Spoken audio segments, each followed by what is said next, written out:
அல்ஹம்துலில்லாஹி நஹ்மதுஹு வ நஸ்தஈனுஹு வ நஸ்தக்ஃபிருஹு வ நு'மினு பிஹி வ நதவக்கலு அலைஹி வ நஊது பில்லாஹி மின் ஷுரூரி அன்ஃபுஸினா வ மின் ஸய்யிஆத்தி அமாலினா மன் யஹ்திஹில்லாஹு ஃபலா முضில்ல லஹு வ மன் யுضللஹு ஃபலா ஹாதிய லஹு வ அஷ்ஹது அன் லா இலாஹா இல்லல்லாஹு வஹ்தஹு லா ஷரீக லஹு வ அஷ்ஹது அன்ன முஹம்மதன் அப்துஹு வ ரசூலுஹு அம்மா பஅத்.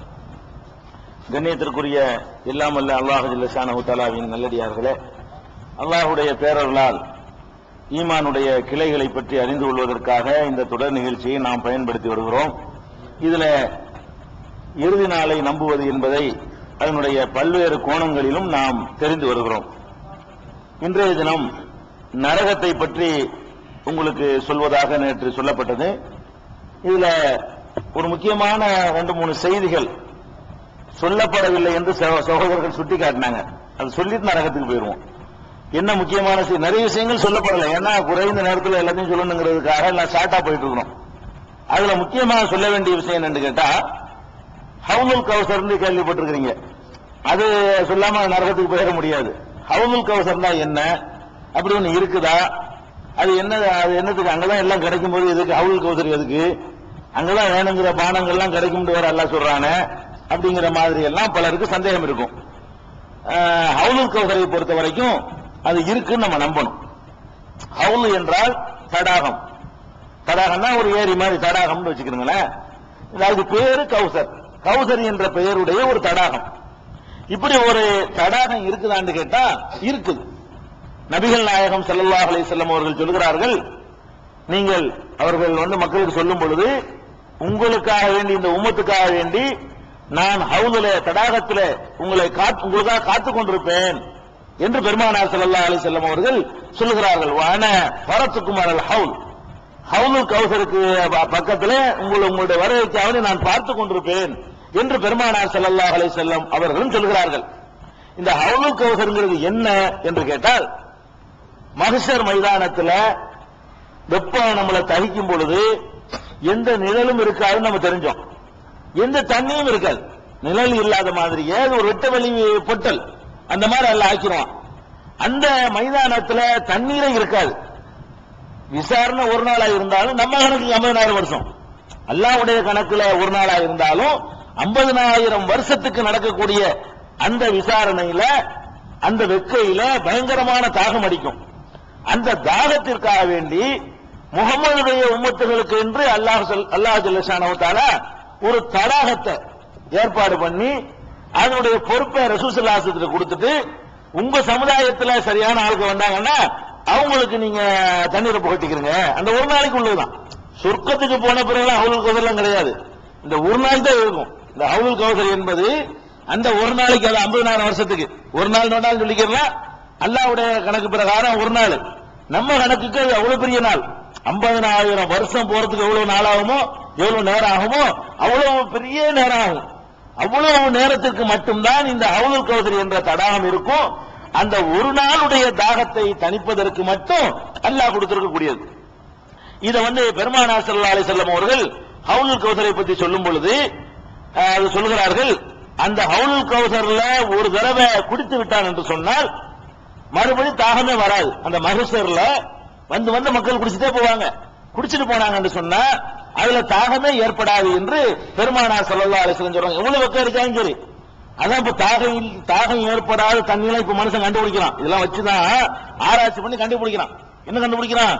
குடிச்சோன்னு தாகமே ஏற்படாதா, அப்படி இருக்க முடியுமா என்றால் மனுஷனுக்கு இது கண்டுபிடிக்க முடியுதா?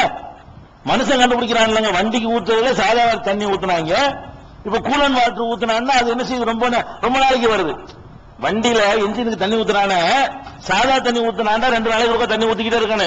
இப்ப கூலன் வாட்டர் தனியா ஒரு தண்ணி இருக்குது, அதை வாங்கி ஊத்துனான்னு வைங்களா 3-4 மாசத்துக்கு அது அந்த ஹீட்டை தாங்குது, அது வத்தி போக மாட்டேங்குது. இதை பார்த்து என்ன செஞ்சாங்கன்னு கேட்டா, மனுஷன் குடிக்கிறதுக்கு அது மாதிரி டாக்டர் கூழு இப்படி என்னென்னமோ பேர்ல தண்ணி வந்திருக்கு. இப்ப 200 மில்லி 15 ரூபாங்களாம். ஒரு நாள் அப்புறம் தாகம் அடிக்காதுங்கிறான். நானும் குடிச்சு பார்த்தா தாகம் அடிக்கவே இல்லை. ஒரு நாள் 200 மில்லியை குடிச்சோம்னா ஒரு நாள் பூரா தாகம் அடிக்காதுன்னா அடிக்க மாட்டேங்குது. அப்ப மனுஷன் உனக்கு கண்டுபிடிக்கிறதுன்னு அல்லாஹ் முடியாதா? இன்னும் ஒரு தடவை குடிச்ச தாகமா அடிக்காதோ? இதெல்லாம் அந்த காலத்துல. இந்த காலத்துல அல்லாஹ்வுடைய அந்த செட்டிங் எல்லாம் மனுஷன் மறக்கவே முடியாது. எல்லாம் இவனை கொண்டு எல்லாம் செஞ்சு காட்டிக்கிட்டு இருக்கான், மனுஷனை கொண்டு. அதனால ஒரு தடவை தண்ணியை குடிச்சாங்க ஹவுலுல் கௌசர்ல, மறுபடி தாகம் ஏற்படவே செய்யாது. அந்த மாதிரியான ஒரு முறையில அந்த தண்ணீர் இருக்கும் என்று பெருமானார் ஸல்லல்லாஹு அலைஹி வஸல்லம் அவர்கள் சொல்றாங்க. புகாரியில 6585வது ஹதீஸ்ல இத பார்க்கலாம். அது எப்படி இருக்கும்னு கேட்டா, அதனுடைய தண்ணீரை பொறுத்த வரைக்கும் பூர்வ கண்ணாடி மாதிரில தண்ணி இருக்கும். அந்த தண்ணி கண்ணாடி மாதிரி இருக்காது. அது எப்படி இருக்கும்னா பாலை விட வெண்மையானதாக இருக்கும். ஹவுலுல் கௌசர் தடாகத்தில் உள்ள தண்ணீர் அபியது மினல் லபனி, பாலை விட வெண்மையானதாக இருக்கும். அத்தியபு மின் ரீஹில் மிஸ்கி, கஸ்தூரியை விட நறுமணமிக்கதாக இருக்கும். வாசம் கஸ்தூரி வாசத்தை விட நல்ல வாசமாகவும் பால் போன்ற கலர்லையும் இருக்கும். சரி, அதுல போய்கிட்டு தண்ணி குடிக்கிறது கியூல் நின்றா எத்தனை கோடி பேர் இந்த உம்மத்த முகமதியா தானே ஜாஸ்தியா இருப்போம். நம்ம எத்தனை ஆயிரம் பேருக்கு அதுல தண்ணி குடிக்கணும் என்று கேட்டால், அதுக்கு ரசூல் ஸல்லல்லாஹு அலைஹி வஸல்லம் சொல்றாங்க, நீங்க ஹவுலுல் கௌசர் என்னமோ நம்ம பள்ளியாசல்ல ஒரு ஹவுல் இருக்குமே அது மாதிரி நினைச்சுக்கிறாங்க. அது ஹவுலுல் கௌசர் எப்படி எவ்வளவு பெரிய அளவு என்று கேட்டால், பெருமானார் ஸல்லல்லாஹு அலைஹி வஸல்லம் பல நேரங்களில் பல ஊர்களை உதாரணம் காட்டி சொல்றாங்க.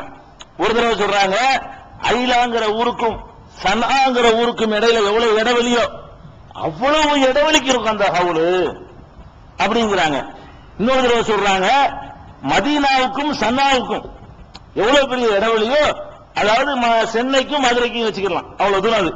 அது சென்னைக்கும் மதுரைக்கும் எவ்வளவு தூரம் இருக்குதோ அவ்வளவு தூரத்துக்கு ஒரு ஹவுல் இருந்தா எவ்வளவு இருந்தாலும் தாங்க முடியாது. எத்தனை ஆயிரம் பேர் இருந்தாலும் என்ன செய்யலாம், ஒரு தடாகம் அவ்வளவு பெருமை அல்லது பெருசாக்கிறான பூமியை பல மடங்கு பெருசாக்கிறான். அதை ஹவுலுண்டே சொல்ல இயலாது. பெரிய அணைக்கட்டு கூட இப்படி இருக்காது. கிருஷ்ணராஜசாகர் அணைக்கட்டுங்கிறான அது கூட இப்படி இருக்காது. அதையெல்லாம் ஒரு பிரம்மாண்டமான ராட்சச அணைக்கட்டாக அது இருக்கும். அவ்வளவு பெரிய இடமா இருக்கிறதுனால, அது போக அங்க தண்ணீரை அள்ளி குடிப்பதற்கு அருந்துவதற்காக வேண்டி அதுல உள்ள பாத்திரங்கள் இருக்க குவளை எவ்வளவு இருக்கும் கேட்டா கனுஜுமி சமா, வானத்தினுடைய நட்சத்திரங்கள் எண்ணிக்கைக்கு அங்க வைக்கப்பட்டிருக்கும். ஆனால் கருத்து குடிக்க வேண்டியதான். அந்த எவ்வளவு கூட்டம் வந்தாலும் தாங்கும். அந்த ஒரு நாளைக்கு உம்மத்தே முகமதியாவுக்கு மட்டும்தான் அனுமதிக்கப்படும். வேற நபிமார்களுக்கு அவங்கவுங்க பொறுப்புல எல்லாம் கொடுத்திருப்பான். அதுக்காண்டி அப்படி செஞ்சிட மாட்டான்ல. நமக்குள்ள ரசூல் ஸல்லல்லாஹு அலைஹி வஸல்லம் சொல்றாங்க, எனக்கு மட்டும்தான் இது, மற்றவங்களுக்கு இல்லங்கல. இந்த நபி இந்த உம்மத்துக்குரிய தண்ணீருக்கு உள்ள ஏற்பாடுக்கு பொறுப்பு. அந்தந்த நபி அந்தந்த உம்மத்துக்கு எல்லாம் பொறுப்பாளி ஆகியிருப்பான். இவங்களுக்கு கொடுக்கிற அவளுக்கு பேர் கௌசர். அப்ப அந்த மாதிரியாக அந்த ஒரு நாள்லையும் நம்ம கஷ்டப்படக்கூடாது. அது ரொம்ப வேதனையா இருக்கும். நரகத்துக்கு ஈக்குவலான வேதனையா தான் இருக்கும். அந்த கஷ்டப்படக்கூடாதுன்னு சொன்னா அதுக்காக வேண்டி அல்லாஹ் இதை பண்றான். அதுல அப்ப ரசூல் ஸல்லல்லாஹு அலைஹி வஸல்லம் சொல்றாங்க, ஒரு தடவை என்னுடைய உம்மத்து இல்லாம வேற யாரும் வந்தாங்கன்னு வைங்க, நான் கரெக்டா கண்டுபிடிச்சிருவேன். என்னுடைய உம்மத்து மட்டும் தான் உள்ள அனுப்புவாங்க. அந்த ஹவுலுல் கௌசருக்குள்ள வரும்பொழுது ஆங்காக செக் பாயிண்ட்கள் இருக்கும். மலக்குகளை கொண்டால அனுப்பி வச்சிருப்பான். அதை தாண்டிலாம் வர இயலாது. நீங்க எப்படி எங்களை அடையாளம், எங்களை பார்த்ததே இல்லையே, எப்படி நீங்க அடையாளம் காணுவீங்க? சஹாபாக்கள் கேட்கிறாங்க, எங்களை வந்தா நீங்க பார்த்திருப்பீங்க, எங்களுக்கு பிந்தி எவ்வளவு மக்கள் வருவாங்க, அவர்களை எல்லாம் நீங்கள் பார்த்தது இல்லையே, எப்படி நீங்க கரெக்டா நம்ம உம்மத்தின் அடையாளம் நெத்தில எழுதி விட்டுருக்கு, எப்படி நீங்க கண்டுபிடிப்பீங்க என்று கேட்கும் பொழுது நபிகள் நாயகம் ஸல்லல்லாஹு அலைஹி வஸல்லம் சொல்றாங்க, அடையாளம் இருக்கும். நீங்க தான் அடையாளம் இல்லைன்னு நினைச்சிட்டு இருக்கிறீங்க. அடையாளம் இருக்கும். என்ன அடையாளம் இருக்கும்? உம்மத்த முகமதியா மட்டும், முகமது ஸல்லல்லாஹு அலைஹி வஸல்லம் உம்மத்தாகிய நாம மட்டும் எப்படி அங்க இருப்போம்னு கேட்டா, பஞ்ச கல்யாணி குதிரையை போன்று இருப்பீர்கள். பஞ்ச கல்யாணினா என்ன? பஞ்சம் 5, கல்யாணின்னு அழகு, 5 அழகு உள்ள குதிரையும்பாங்க. பஞ்ச கல்யாணி குதிரை எதுக்கு சொல்லுவாங்கன்னு கேட்டா, 4 காலும் வெள்ளையா இருக்கும், முகமும் வெள்ளையா இருக்கும், உடம்பு பூரா வேற கலரா இருக்கும். அதான் பஞ்ச கல்யாணிங்கிறது.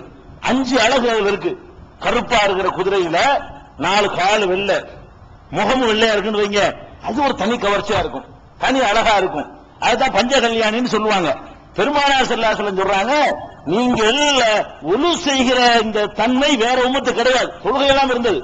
இந்த ஒழு செய்கிற காரணத்தினால் ஒழு தண்ணீர் பட்ட இடங்கள் எல்லாம் வெள்ளை விளையர் என்று பிரகாசித்து, மற்ற இடங்கள் வேற மாதிரி உங்களுக்கு மட்டும்தான் இருக்கும்.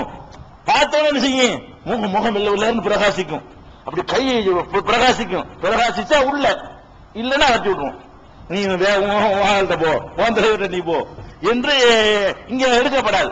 அப்ப ரசூல் ஸல்லல்லாஹு அலைஹி வஸல்லம் சொல்றாங்க, நீங்கள் ஒழுவுடைய அடையாளத்தின் காரணமாக பஞ்சகல்யாணி குதிரைகளைப் போல வருவீர்கள், அப்போது நான் அடையாளம் கண்டுகொள்வேன் என்று பெருமானார் ஸல்லல்லாஹு அலைஹி வஸல்லம் அவர்கள் அதையும் சொல்லிட்டு காட்டுறாங்க. அப்ப அந்த அதுல இன்னொன்று இருக்கு, இந்த காலத்துக்கு உழுவே செய்யாதவன் இருக்கான, அவன்லாம் வேற உம்மத்துக்கு போயிடுவான். அவனுக்கு கிடைக்காத இந்த வாய்ப்பு. பள்ளியாசலுக்கு வராதவன், ஒளி செய்யாதவன், ஒளி செஞ்சுக்கிட்டே இருக்கிறவனுக்கு தானே அது வரும். அப்ப இது யார்? இந்த உம்மத்து அம்பட்டு பேருக்கு கூட கிடைக்காது. இது உம்மத்துகளுக்கு, உம்மத்தை தவிர மற்றவங்க வர முடியாது. உம்மத்து இருந்தவன வந்துட முடியுமா? அது முடியாது. உம்மத்துல யாரா இருக்கணும்? நல்லவர்களாக இருக்கணும். அப்பதான் கிடைக்கும். அதில் நல்லவர்கள் என்ன? இந்த அடையாளம் இருக்கணும். இந்த அடையாளம் ஒழுவினால் தான் ஏற்படுகிறது. அப்ப யார் ஐங்காலமும் தொழுது அதற்காக ஒழு செய்கிறாரோ அவருக்கு இந்த அடையாளம் ஏற்படுத்தப்படும். இதெல்லாம் இல்லாதவர் பள்ளியாசலுக்கு வரமாட்டாரு, தொழுவே மாட்டாரு. அவ்வளவு கௌசர் தண்ணீர் ரசூல்லா கையினாலும் வாங்கி குடிக்கிற வாய்ப்பை தானே வழக்கமாத்து நல்லா இருக்கும். எப்படி எப்படி சரியா வரும்? அது எப்படி வரும்னா, நீ அடையாளம் உனக்கு இல்லையப்பா, உனக்கு ஐடென்டி கார்டு இல்ல, எப்படி உள்ள வருவ? வாக்காளர் அடையாள அட்டை இருந்தவரை ஓட்டு போட விடுவான். அங்க அடையாள அட்டை இல்லாம இவர் வருவாரா?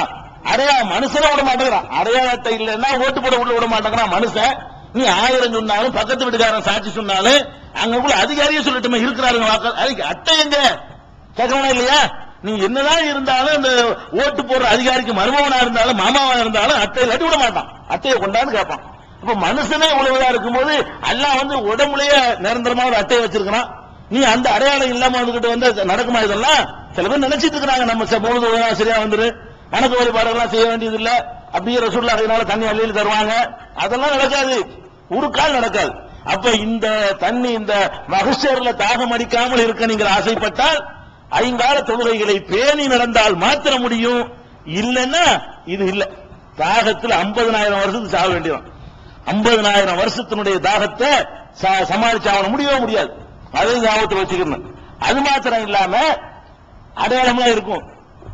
அடையாளம் இருக்கிறவர்கள் கொஞ்சம் பேர் விரட்டடிக்கப்படுவாங்க. அடையாளம்லாம் இருக்கும். பார்த்தா பஞ்சகல்யாணி மாதிரி வருவாரு. வந்தால் அவர்களையும் சில பேர் மலக்குகளால் விரட்டப்படுவார்கள். ரசூல் ஸல்லல்லாஹு அலைஹி வஸல்லம் அடையாளம் தான் தெரியும். கரெக்ட் அடையாளம் இருக்கு, விரட்டுறவர காடு வச்சிருக்கிறவங்க எதுக்கு விரட்டுற அப்படிங்கிற மாதிரி ரசூல் ஸல்லல்லாஹு அலைஹி வஸல்லம் மலக்கிட்ட கேட்பாங்க. அப்ப சொல்லப்படும், யா முஹம்மத் லா தத்ரி மா ஆதது பாதக், உனக்கு பிறகு இவர்கள் என்ன செய்தார்கள் என்று உனக்கு தெரியாது. புதிதாக என்ன உண்டாக்கினார்கள் என்று தெரியாது. அப்ப யார் மார்க்கத்தில் புதுசு புதுசா உண்டாக்கினார்களோ அவர்களும் தடுக்கப்படுவார்கள். ரசூல் ஸல்லல்லாஹு அலைஹி வஸல்லம் உங்க புதுசா உண்டாக்குனது உங்களுக்கு தெரியாது, அதனால கூப்பிடுவாங்க, அஸ்ஹாபி அஸ்ஹாபிம்பாங்க. ஆனால் மலக்குகளுக்கு தெரியும், அல்ல அறிவிச்சு கொடுத்திருப்பான். நிறுத்த வந்தார்கள் அவங்க பஞ்சகல்யாணியா இருந்தாலும் சரி அவர்களுக்கு இடம் கிடையாது, அவர்களுக்கு ஒருத்தருக்குள்ள வரக்கூடாது. இதுதான் அந்த ஜட்ஜ்மெண்ட்ல எதிரொலிக்கும்.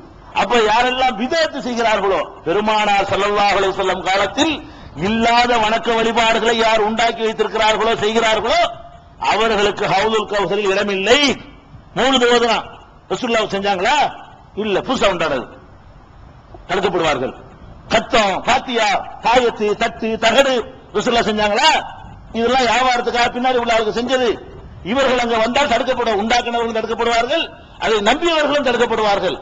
அதே மாதிரி எவ்வளவோ பிதாத்துகள், மேராஜ், நோன்பு, பராத், இரவு ஒன்று மார்க்கத்தில் இல்லாத ஒன்று, மீளாத விழாக்கள், இதெல்லாம் இல்லாத எல்லாம் மார்க்கம் நம்மளா உண்டாக்கி எதையாவது பண்ணணும் வைங்க. புதுசா உண்டாக்கணும் அம்புட்டு பேருக்கும் தடையங்க.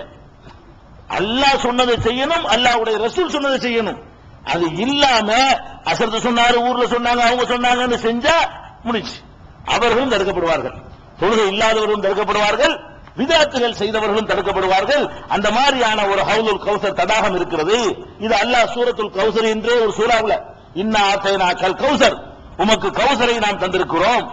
அது ஒரு பெரிய பாக்கியமா அல்லாஹ் சொல்லி காட்டுறான். கௌசரை தந்திருக்கிறோம்.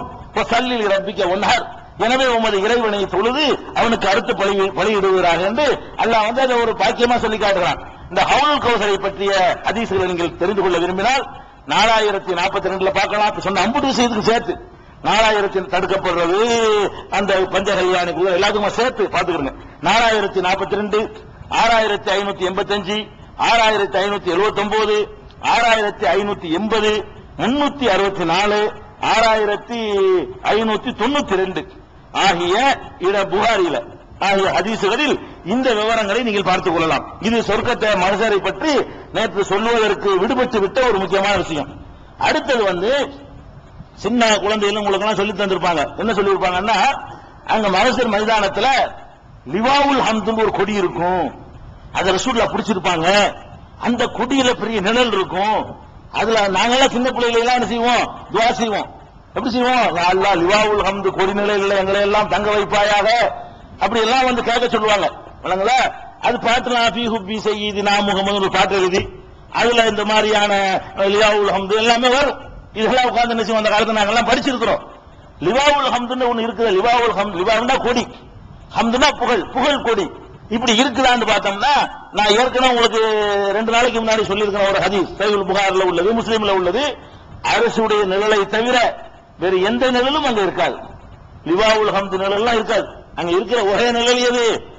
அரசுடைய நிழல் மட்டும்தான் மஹ்ஷர்ல இருக்கும். சொர்க்கத்துக்கு போன பிறகு வேற நிழல்களா இருக்கும்.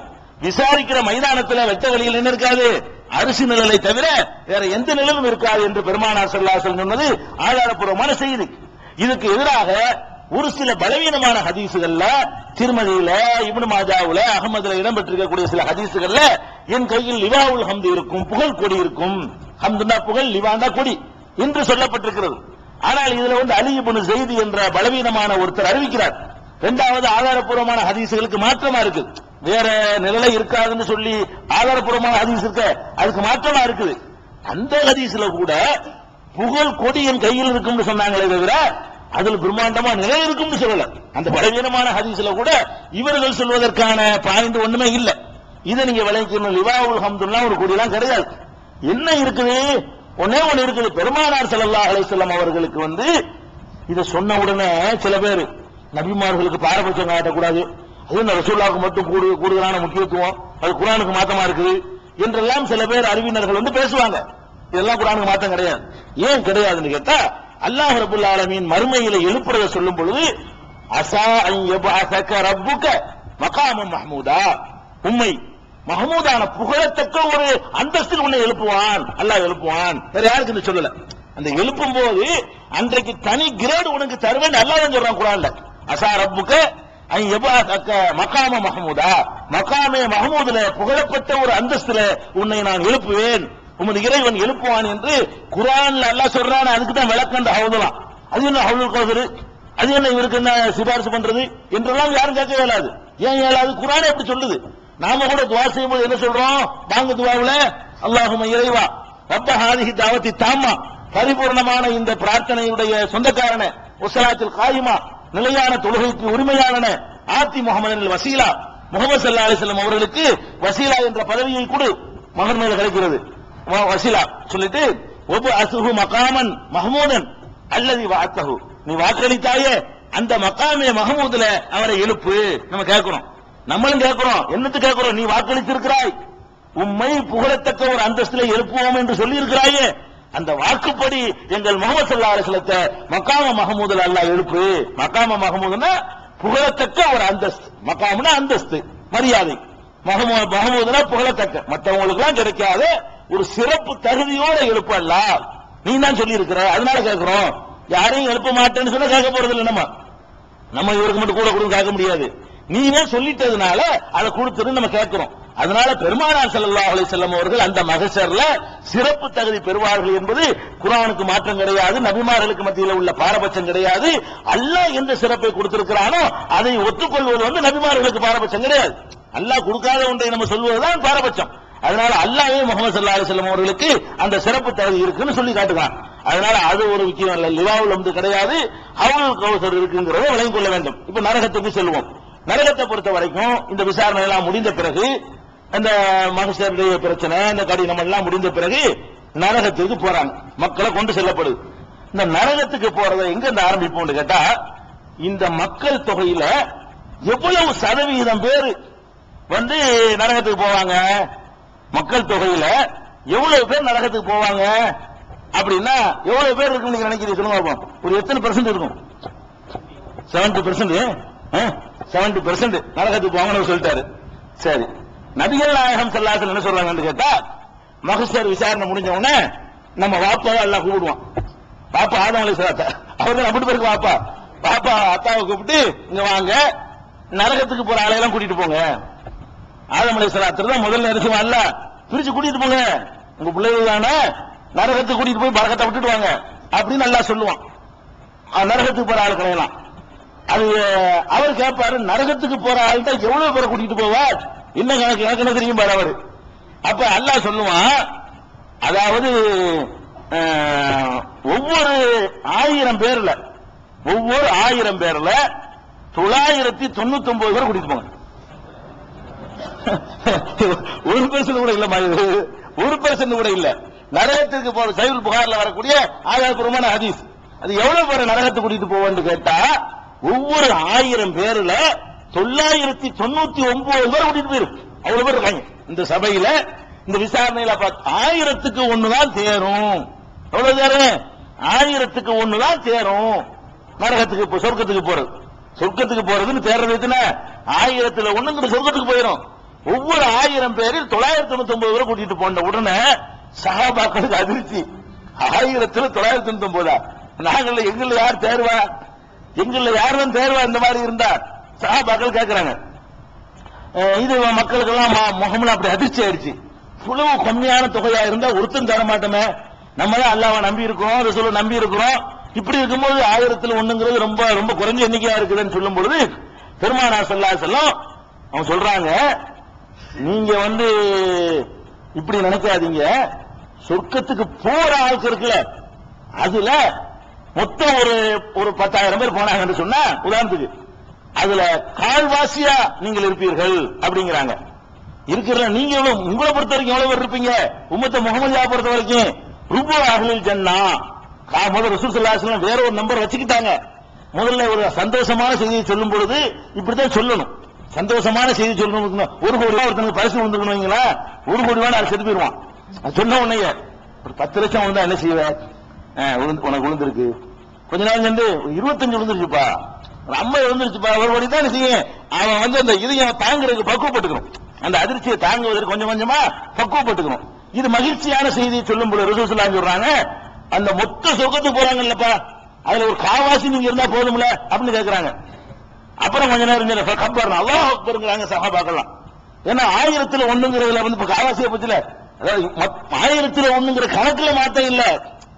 ஆதம் அலைஹிஸ்ஸலாம் காலத்திலிருந்து அம்புட்டு மக்களையும் சேர்த்து பார்த்தோம்னா 1000ல் 1ங்கிறதுல மாற்றம் இல்ல. ஆனால் வேற உம்மத்துடைய எண்ணிக்கைகள் நரகத்துக்கு போறதுல ஜாஸ்தியா இருக்கும். 10,000ல் 1 கூட அதுல சேராது சொர்க்கத்துக்கு, உங்கள கொஞ்சம் கூட தேரும். அதனால மொத்த சொர்க்கத்துக்கு எத்தனை பேர் போறாங்களோ அதுல கால்வாசி நீங்க இருப்பீங்க, முக்காவாசி நரகத்துக்கு போகும் அப்படிங்கிறாங்க. அப்ப ரசூல் ஸல்லல்லாஹு அலைஹி சொல்றாங்க, மறுபடியும் சொல்றாங்க, சுலுசாஹில் ஜன்னா, அந்த சந்தோஷத்தை காட்டினவன சொர்க்கவாசிகளில் 3ல் 1 பங்கு நீங்களாக இருப்பீர்கள் அப்படிங்கிறாங்க. இப்ப கப்பர் 3ல் 1ங்கிற 33% ஆச்சுல, 25% சொல்லிவிட்டு 3ல் 1ண்டா 33% மேல போச்சு. அப்ப இன்னும் கொஞ்சம் சந்தோஷப்படுறாங்க. அப்புறம் ரசூல் ஸல்லல்லாஹு அலைஹி சொல்றாங்க, சும்மா கால ஷத்ரு அஹ்லில் ஜன்னா, சொர்க்கவாசிகள்ல பாதி 50 தான். மொத்த சொர்க்கத்துல 1 கோடி பேர் போனாங்கன்னா 50 லட்சம் பேர் நீங்களா தான் இருப்பீங்க. உம்மத்த முஹம்மதியா பாதி, அம்புட்டு சமுதாயம் சேர்ந்து பாதி. சொர்க்கத்துக்கு போற கூட்டத்துல மொத்தம் எத்தனை கோடி பேர் போறாங்களோ அதுல சரி பாதி யார் இருப்பா? உம்மத்த முஹம்மதியா இருக்கும் அப்படிங்கிறாங்க. அப்ப இதுல இன்னும் நீங்க கவனிக்கணும், மொத்தம் நம்ம பாதி இருக்கிறோம்னு கேட்டா உலக மக்கள் எல்லாம் சேர்ந்து இந்த உம்மத்த முஹம்மதியா அளவுக்கு தான் இருப்பாங்கன்னு வருது, நம்பர்ல அப்படித்தானே வருது. அதாவது நம்ம ஒரு பாதி இது நம்ம எடுத்துக்கிட்டோம்னு சொன்னா மொத்தம் உள்ள மக்கள் தொகையில எவ்வளவு இருக்கணுமா பாதி இருப்போமா நினைச்சிடாதீங்க. சொர்க்கத்துக்கு போறதுலாம் உங்களுக்கு பாதி கிடைக்குது. உலக மக்கள் தொகையில நீங்க எவ்வளவு இருப்பீங்கன்னு கேட்டா, நம்ம நினைக்கிற அந்த உலகம் எப்போ தோன்றுச்சுன்னு கேட்டா சில பேர் என்ன செய்வாங்க, 10,000 வருஷம் ஆச்சு, 7,000 வருஷம் ஆச்சுன்னு சொல்லிட்டு இருப்பாங்க. இந்த ஆதம் அலைஹிஸ்ஸலாம் வரைக்கும் ரசூலுல்லாஹ்வுக்கு 53 தலைமுறை வச்சுக்கிறவங்க இருக்காங்க. நம்மால என்ன செய்வாங்கன்னா, ரசூலுல்லாஹ்வுக்கு தலைமுறை சொல்லும் பொழுது ரசூலுல்லாஹ்வுடைய வாப்பா அவங்க வாப்பா அவங்க வாப்பா அவங்க வாப்பான்னு போய் ஒரு 53வது ஆள் ஆதம் அலைஹிஸ்ஸலாம்ன்றாங்க. இவங்க கணக்குப்படி 5000 வருஷம் கூட ஆவாது உலகம் தோன்றி. இந்த 53 தலைமுறை எவ்வளவு வரும்? 5000 வருஷத்துக்கு 10,000 வருஷத்துக்குள்ள முடிஞ்சு போயிடும் உலகம். ஆதம் அலைஹிஸ்ஸலாம் பிறந்து ஆதம் அலைஹிஸ்ஸலாம் படைக்கப்பட்டு ஒரு 10,000 வருஷம் தான் ஆகுதுன்னு இவங்க கணக்கு சொல்லிட்டு இருக்காங்க. ரசூல் ஸல்லல்லாஹு அலைஹி வஸல்லம் சொல்றாங்க, நீங்க இப்படி சந்தோஷப்படுறீங்கல்ல, ஆனா மொத்த மக்கள் தொகையில் அங்க நிறுத்துற மக்கள் தொகை இருக்க அதுல உம்மத்த முஹம்மதியா எவ்வளவு இருக்கு உங்களுக்கு தெரியுமான்னு கேக்குறாங்க. மொத்த மக்கள் தொகையில என்னுடைய சமுதாயம் எவ்வளவு இருப்பார்கள் தெரியுமா என்று கேட்கிறாங்க. தெரியாதுன்ன உடனே ரசூல் ஸல்லல்லாஹு அலைஹி சொல்றாங்க, கருப்பு கலராக இருக்கிற ஒரு காளை மாடு, கண்ணங்கரையில் என்று இருக்கக்கூடிய ஒரு காளை மாட்டுல ஒரே ஒரு வெள்ளை முடி இருக்குது. கருப்பு கலரா இருக்கிற காளை மாட்டுல எவ்வளவு இருக்குது? ஒரே ஒரு வெள்ளை முடி இருக்குது. இது எவ்வளவு, எத்தனை சதவீதம்? இது இவ்வளவுதான் நீங்க இருப்பீங்க. உலக மக்களோட எல்லாம் சேர்த்து கம்பேர் பண்ணி பார்த்தா எண்ணிக்கையில உம்மத்த முகமது அளவு எவ்வளவு வரும்?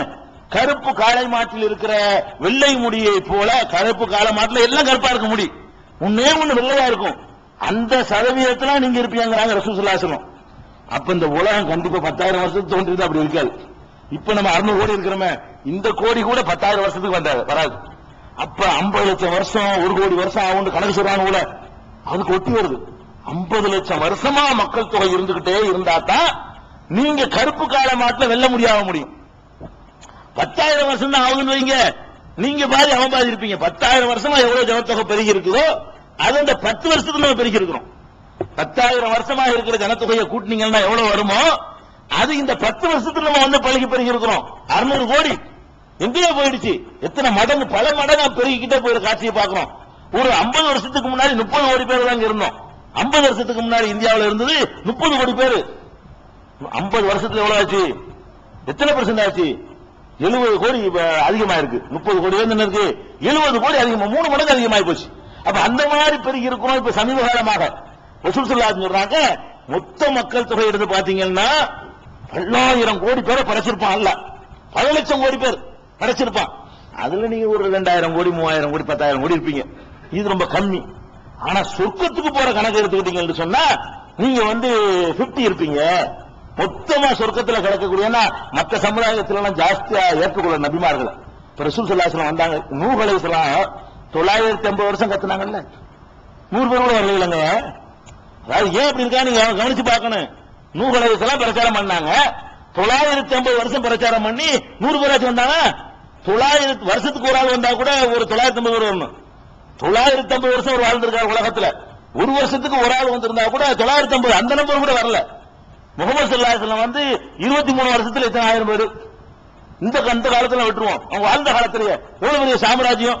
அப்ப முகமது ஸல்லல்லாஹு அலைஹி வஸல்லத்துக்கு தான் இப்படி பெரிய அளவுக்கு வெற்றியை கொடுத்தான். மற்றவங்க எல்லாம் நபிமார்களை கொன்றாங்க, இல்லன்னா நபிமார்கள் துஆ செஞ்சு அழிச்சாங்க. ரெண்டுல ஒண்ணு நடந்துச்சு. ஒண்ணு வந்த நபியை கொலை பண்ணி விட்டாங்க, ஒரு வேலை வரல. இன்னொன்னு என்ன, நபிமார்களுக்கு இவங்க வரலன்னு பொறுக்க முடியாம போய் இவங்க அழிச்சு நாசமாக்கு. சாலிஹ் நபி கூட்டம் அழிக்கப்பட்டுச்சு, ஹூத் நபி கூட்டம் அழிக்கப்பட்டுச்சு, அதே மாதிரி நூஹ் நபியுடைய கூட்டம் அழிக்கப்பட்டுச்சு, யூனுஸ் நபியுடைய கூட்டம் அழிக்கப்பட போயிட்டு அல்லாஹ்வுடைய குதிரத்துல அது தப்பிச்சு வந்துச்சு. இப்படி எத்தனை நபிமார்கள் வந்து இறைவனிடத்துல, ஷுவைப் நபியுடைய கூட்டம், லூத் நபியுடைய கூட்டம், இப்ராஹிம் நபியுடைய கூட்டம், எல்லாம் நிறைய நபிமார்களுடைய சமுதாயம் எல்லாம் ஏற்றுக்கொள்ளாதவங்க அழிக்கப்பட்டாங்க. அப்ப ஏற்றுக்கொண்டவர்கள் ரொம்ப, அன்னைக்கு 1 லட்சம் பேர் இருந்தா 2 பேர் ஏற்றிருப்பான். அன்றைக்கு 1 லட்சம் பேர் ஜனத்தொகை இருந்தா 2 பேர் ஏற்றிருப்பான், அவ்வளவுதான். பெருமானார் ஸல்லல்லாஹு அலைஹி வஸல்லம் சொல்றாங்க, மறுமை நாள்ல மக்கள் எல்லாம் நிறுத்தப்படுவார்கள். நிறுத்தப்படும் போது சில நபிமார்கள் பல வருவாங்க. நபிமார்களுக்கு பின்னாடிதான் மக்கள் எல்லாம் அறிமுகத்துக்கு வருவாங்க. சில நபிமார்களோட லட்சக்கணக்கான பேர் வருவாங்க, சில நபிமார்களோட ஆயிரக்கணக்கான பேர் வருவாங்க, சில நபிமார்களோட நூற்றுக்கணக்கான பேர் வருவாங்க, சில நபிமார்களோட ஒத்தடி சீட்ல வருவாங்க. 1 2 3 4 5 6 வருவாங்க, 9 வருவாங்க. சில நபிமார்கள் வருவாங்க, அவங்க மட்டுமே வருவாங்க. அப்படின்னா என்ன அர்த்தம்? ஒருத்தரோட வரலன்னு அர்த்தம். நபி அல்லாஹ் அனுப்புறான், அவர் எத்தனை வருஷம் கஷ்டப்பட்டு இருக்கிறாரு, ஒரு பொண்டாட்டி கூட வரல. அதுல ஜோடியா வருவாங்கன்னு அல்லாஹ் ரசூலுல்லாஹ் சொல்லியிருப்பாங்க. பொண்டாட்டி கூட வரல, புள்ள கூட வரல, அண்ணன் கூட வரல, தம்பி கூட வரல, பாப்பா கூட வரல, அம்மா கூட வரல.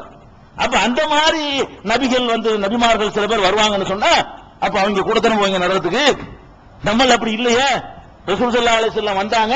இன்னைக்கு உலக ஜனத்தொகையில கால்வாசிக்கு மேல இருக்கிறோம்ல, நம்ம 25% மேல இஸ்லாத்தை ஏற்றவர்கள் இருக்கிறவங்க இன்னைக்கு உலகத்துல. அப்ப 25% மேல இந்த மார்க்கத்தை ஏற்றுக்கொண்டவர்கள் இன்னைக்கு உலகத்தில் இருந்து கொண்டிருக்கிறோம். அந்த காலத்துல 1 லட்சத்துக்கு 1 கூட வரல, 1 லட்சத்துக்கு 1 கூட வரல. அதனால இந்த சொர்க்கத்துக்கு போவது முடிவு செய்யப்பட்ட கூட்டத்துல எவ்வளவு இருக்கும் கேட்டா, இந்த உம்மத்துல இந்த நம்மள பாதி நுழைக்கிற கூடாது, உங்கள பாதி கிடையாது. இன்னைக்கு 100 கோடி மக்கள் இருந்து 50 கோடி சொர்க்கம் நுழைக்கிற கூடாது. எப்படி வழங்கணும்னு கேட்டா, எல்லா மக்கள்ல இருந்தும் சேர்த்து சொர்க்கவாசிகள் பிரிச்சு எடுக்கும் பொழுது உங்கள்கிட்ட 10% எடுத்தா கூட மற்றவர்கள்ட்ட எடுக்கிறதுக்கு பாதி நெருங்கிறது. அந்த மாதிரியாக வந்து நீங்கள் சொர்க்கத்துக்கு போவீங்கிறாங்க. எதுக்கு சொல்றோம்னு கேட்டா, அதிகமான பேர் நரகத்துக்கு எல்லாம் படைச்சிருக்கான், நரகவாசிகளா தான் இருப்பாங்க. இதுல இது ஒரு முக்கியமான தெரிந்து கொள்ள இந்த செய்தி நீங்க பாக்குறதா இருந்தா சஹீஹுல் புகாரியில 4741 3348 ஆகிய ஹதீஸ்களை நீங்க பார்க்கலாம். இது ஒரு முக்கியமா தெரிந்து கொள்ள வேண்டிய விஷயம். அதே நேரத்தில் சொர்க்கத்துக்கு நரகத்திற்கு போறதுல இவ்வளவு அதிகமா இருக்குன்னு நீங்க அதிர்ச்சி அடைய வேண்டியதில்லை. ஏன்னு கேட்டா நரகத்துல வந்து 2 அம்சம் இருக்கிறது. நரகத்துக்கு போறதுல என்ன 2 அம்சம் கேட்டா, பர்மனண்டா போற வேண்டிய ஒரு குரூப், ஒரு குறிப்பிட்ட காலத்துக்கு தண்டனை அனுபவிச்சுட்டு அப்புறமேல சொர்க்கத்துக்கு வர வேண்டிய ஒரு குரூப். அப்படி கணக்கு பண்ணி பாத்தீங்கன்னா நரகத்துல ரொம்ப குறைந்த எண்ணிக்கை தான் இருக்கும். நரகத்துல வந்து எல்லாம் நம்ம முஸ்லீம்கள் பாவியெல்லாம் போயிருவான்ல, முஸ்லீம்கள்ல பாவம் செஞ்சவன்லாம் என்ன செய்வான், நரகத்துக்கு போவான். ஆனா ஈமான் இருக்கும். அந்த பாவத்துக்கு உரிய பனிஷ்மெண்ட் அனுபவிச்சுட்டு திருப்பி அல்லாஹ் ஒன்னா சொர்க்கத்தில் விட்டுருவான் அவனை. அதே ரசூலுல்லாஹ் சொல்றாங்க. அதனால வந்து முழுசா நேரடியாக முதல் கட்டமாக சொர்க்கத்துக்கு போற லிஸ்ட்ல வர்றதுதான் இது. இவ்வளவுதான் மொத்த சொர்க்க லிஸ்ட் விளங்கிட கூடாது. இதுக்கு பிறகு ஒவ்வொரு காலகட்டத்தில் கொஞ்சம் கொஞ்சமா ஒன்னா நல்லா கழிக்கிட்டு இருப்பான். அங்க இருந்து ஒன்னா தள்ளி போட்டுட்டே இருப்பான். சொர்க்கவாசிகள் இருந்து நரகவாசிகள் இருந்து எடுத்து சொர்க்கவாசிகளை கொண்டாந்து ஆக்கிட்டு இருப்பான். அந்த மாதிரியான நிரந்தர நரகம் இல்லைங்கிறதையும் நீங்க விளைவிக்கும். நரகத்துல பல வெரைட்டி இருக்குது. அதே உங்களுக்கு சொல்வதாக இருந்தால் பெருமானார் ஸல்லல்லாஹு அலைஹி வஸல்லம் சொல்றாங்க. எப்படி சொல்றாங்கன்னு கேட்டா, மூமின்களை பொறுத்த வரைக்கும் அவர்கள் நிரந்தரமாக நரகத்தில் இருக்க மாட்டார்கள். எந்த அளவுக்கு என்று கேட்டால், யாருடைய உள்ளத்துல கடுகு அளவுக்கு ஈமான் இருக்கிறதோ அல்லாஹ் சொல்வானா, நல்ல தண்டனை அனுபவிக்கிறதுக்கு ஒன்றும் சொல்ல மாட்டான். மன்னிச்சுட்டான்னா தப்பு செஞ்சவங்க கூட நேரம் போயிடுவான். ஒருவேளை நம்முடைய பாவங்கள் எல்லாம் மன்னிக்கலன்னு வைங்க, நரகம் தான் நல்லா தீர்ப்பளிச்சுட்டான்னு வைங்க, வச்சுட்டா எவ்வளவு காலத்துக்கு நம்மளை அனுபவிக்கணுமோ அனுபவிச்சுட்டு அப்புறம் உத்தரவு போடுவான். யாருடைய இதயத்தில் ஒரு கோதுமை அளவுக்கு ஈமான் இருக்கிறதோ அவனை வெளியேற்று. இன்னும் கொஞ்ச நாள் சென்று யாருடைய இதயத்தில் கடுகளவு ஈமான் இருக்குதோ அவனை வெளியேற்று. இப்படின்னு சொல்லி அல்லாஹ் வந்து அந்த சின்ன அளவுக்காக அல்லாஹ் நம்பியிருப்பான்ல, அவனை எல்லாம் வெளியேற்று. அல்லாஹ் நம்பி இருக்கான் பாரு. அமல்கள்ல குறைவு விட்டுருந்தாலும் என்னை நம்பிட்ட காரணத்தினால நான் இருக்கிறேன், சுருக்கம் இருக்குது, மர்மம் இருக்குது, நரகம் இருக்கு, நம்பி இருக்கிறான். ஆனா சில ஆசாபாசத்துல தப்பு செஞ்சுட்டானா அனுபவிச்ச பிறகு இப்ப கொண்டு சொர்க்கத்துல போடுன்னு சொல்லி அல்லாஹ் சொல்லுவான் என்று பெருமானார் ஸல்லல்லாஹு அலைஹி வஸல்லம் அவர்கள் சொல்லி காட்டுகிறாங்க. எப்படின்னு கேட்டா, ஒரு ஒரு பெரிய ஒரு நீண்ட ஹதீஸ், அதுல உங்களுக்கு வழங்கும். அந்த ஹதீஸ் அப்படின்னு சொன்னா உங்களுக்கு வழங்கும். அல்லாஹ் வந்து அடியார்களுக்கு மத்தியில் தீர்ப்பளிச்சவன யாரையெல்லாம் நரகத்தில் இருந்து வெளியேற்ற வேண்டும் என்று அல்லாஹ் விரும்புகிறானோ, நரகவாசிகளை நரகத்துக்கு ஆக்கிடுவான். அது 1999 நரகத்துக்கு அனுப்பிடுவான். உன்னை கொண்டே சொர்க்கத்தில் முதல்ல போட்டுருவான். போட்ட பிறகு அல்லாஹ் தீர்ப்பளிச்சு முடிச்ச உடனே யாரை நரகத்திலிருந்து வெளியேற்ற நாடுகிறானோ அது யாரா இருக்கும் கேட்டா, லா இலாஹ இல்லல்லாஹ் என்று உறுதிபட நம்பியவன். யாருன்னு கேட்டா, மிம்மன் கான யஷ்ஹது அல்லா இலாஹ இல்லல்லாஹ், வணக்கத்திற்குரியவன் அல்லாஹ்வை தவிர யாரும் இல்லை என்பதில் உறுதியாக நின்றவன், இணை வைக்காம இருந்திருக்கணும். அப்படி இருப்பானையானால் அமரல் மலாயிக்கத்தை அன் யுஹ்ரிஜூஹும், மலக்குகளுக்கு அல்லாஹ் வந்து அவர்களை வெளியேற்றுங்கள் என்று கட்டளையிடுவான். அவர்கள் வந்து அதை வந்து கட்டளையிட்டவுடனே அவர் வெளியேற்றி விடுவார்கள். புரிஞ்சா? அதுல சஜிதாவுடைய அடையாளத்தை வைத்து அவனை அறிந்து கொள்வார்கள். பாருங்க, முதல்ல அது வெளியேற்றப்படுறதுல முதல்ல வர்றதா இருந்தா அந்த சஜிதாவுடைய அடையாளம் இருக்கணும். சஜிதாவுடைய அடையாளம் வந்து நெருப்புல வந்து கரியா தனியா தெரியுமா? நரகத்துக்கு போடப்பட்டவனுக்கு கூட அந்த நெருப்பு அந்த சஜிதாவுடைய அடையாளத்தை என்ன செய்யாது, அழிக்காது என்று பெருமானார் அறிஞ்சுறாங்க. அப்புறமேல வந்து அவனை எடுத்தா எப்படி இருப்பான்னு கேட்டா, அப்படி கறிக்கட்டையா ரொம்ப காலம் நரகத்தை அனுபவிச்சுட்டு கறிக்கட்டை மாதிரி வருவானா. வந்த உடனே அவன் மேல தண்ணிய மாவுல் ஹயாத்னு ஒரு தண்ணி எல்லாம் வச்சிருக்கான். மாவுல் ஹயாத்னா ஜீவன், உயிர் தண்ணீர். அந்த தண்ணியை ஊத்துன உடனே அந்த ஆற்று ஓரங்கள்ல வந்து நாணல் முளைக்குமே, அந்த மாதிரி ஒரு பசுமை அடைவான். ரசூலுல்லாஹி சொல்றாங்க. நாணல் ஏன் சொல்றாங்கன்னா, நாணல் வந்து இப்படி காஞ்சி போயிடும். ஆற்றுல தண்ணி நின்றவுன தண்ணி வந்து மழை முளைக்க ஆரம்பிச்சிடும். யாரும் விதையெல்லாம் போட மாட்டாங்க. அதனுடைய ஜீவனங்க அந்த வித்துகள் இருந்துகிட்டு இருக்கு. கீழே ஆற்றுல தண்ணி ஓட ஆரம்பிச்சோடனே 3 சென்ட் வாட்சில நாணல் இருக்கும். அந்த ஆற்று கரையோரமா இந்த நாணல் நீங்கள் ஆற்று ஓரத்தில் முளைப்பதை பார்த்திருக்கிறீங்களா? அந்த மாதிரி இவன் வந்து ஒரு பசுமை ஆயிடுவான். தண்ணி ஊத்தினோட அந்த கருப்பு கருப்புலாம் மறைஞ்சு போய் ஆள் ஒரு ஜெகஜோதி என்ன செஞ்சிருவான், வந்துருவான். இவனை சொர்க்கத்துக்கு போடுங்க தள்ளுங்க நல்லா சொல்லிடுவானா. அதுக்கப்புறம் பாருங்க, ரசூலுல்லாஹி சொல்றாங்க, அதுக்கப்புறம் ஒரு தருப்பான் கடைசி அந்த கடுக்கு விட கம்மியா இருக்குமே, அப்படி ஒருத்தன் உதாரணம் காட்டுறாங்க ரசூலுல்லாஹி ஸல்லல்லாஹு அலைஹி வஸல்லம். கடைசியா ஒருத்தன் நரகத்தை நோக்கி பார்த்துட்டே இருப்பான். இறைவா, என்னுடைய அறிவு மூளைகள்லாம் உருக்கிருச்சு இந்த நரகம், என்னை நரகத்தை பார்த்து பாக்குற மாதிரியே நான் வச்சிருக்கிற, அதனால என் முகத்தை மட்டுமாச்சு நரகத்து பக்கம் நெருப்பு படாம ஆக்கி வை என்று கேட்பான். நரகத்துல கடந்துட்டு இருக்கிறான்ல, இதையே பார்த்து என்னால தாங்க முடியல, வேதனை, மூளையெல்லாம் உருவுது, அதனால என்ன செய்ய, என் முகத்தை மட்டுமாவது நெருப்பு படாம ஆக்குண்டு அவன் கேட்பானா. இந்த கடைசியா அல்லாஹ் யாரை வெளியேற்ற போறானோ அந்த ஸ்டேஜ்ல உள்ளவன் ஈமான் இருக்கவானா, கொஞ்சம் ஈமான். அப்ப இப்படி கேட்டுட்டு இருப்பானா. அப்ப அல்லாஹ் கேட்பானா, இத உனக்கு செஞ்சுட்டா மர கேட்காம இருக்கியா? அல்லாஹ் கேட்பானா, இந்த முகத்துல நெருப்பு படக்கூடாது, அவ்வளவுதானப்பா, இதான கோரிக்கை, இதை செஞ்சா மறு கோரிக்கை வைக்க கூடாது, என்ன சொல்ற அப்படின்னு அல்லாஹ் கேட்பானா. கேட்டு அவன் சொல்லுவானா, உன் இஸ்ஸத்திக்க உன் கண்ணியத்தின் மீது ஆணையிட்டு சொல்கிறேன், வேற ஒண்ணும் கேட்க மாட்டேன் அப்படின்றானா. சொன்ன உடனே மூஞ்சில வட்டு நெருப்படாம ஆக்குவான். கடைசியா தண்டனை அனுபவிச்சுட்டு அவனை வெளியேற்றுற நேரத்துல அல்லாஹ் அவனுக்கு இப்படி ஒரு புத்தியை கொடுக்குறான், இப்படி அவனை கேட்க வைக்கிறான், வேணும்னு அல்ல கேட்க வைக்கிறான். உன் மீது கண்ணியத்தின் மீது ஆணையிட்டு சொல்கிறேன், முகத்தை திருப்பமா, நாம இதுக்கு மேல உன்னை முகம் மட்டும் தப்பிச்சா போய்க்கு போதும், இது மனுஷனுடைய இதானுங்க, ஒரு பெரிய ஆபத்துல தப்பிச்சா போதும் முதல் நினைக்குவான், அதுக்கப்புறம் சின்னது இருக்கும்போது அதுவும் போகணும்னு நினைக்குவான். இப்படி மனுஷனுடைய இயல்பு.